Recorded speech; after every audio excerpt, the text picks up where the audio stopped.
A day in my life as a pensionadong iring. So guys, maloy na pod.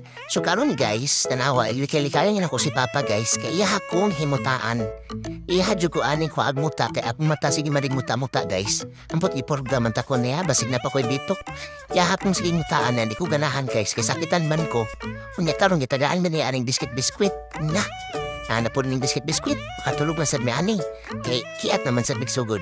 So di ara si kuya tagaan po niya kay dapat kung tagaan ko niya, tagaan po na niya si kuya. Ana pa si Papa nga.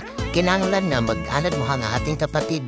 Kung unsay imo hamaloy mo po dan imo ha princess. Sumuon na amo na anaran ni Papa na maghating kapatid din perminti ni kuya. Walay lamangay. Walay lamangay. Ako lang perminti amo lamang. Pag-abot sa away dapat po dyan mo daog.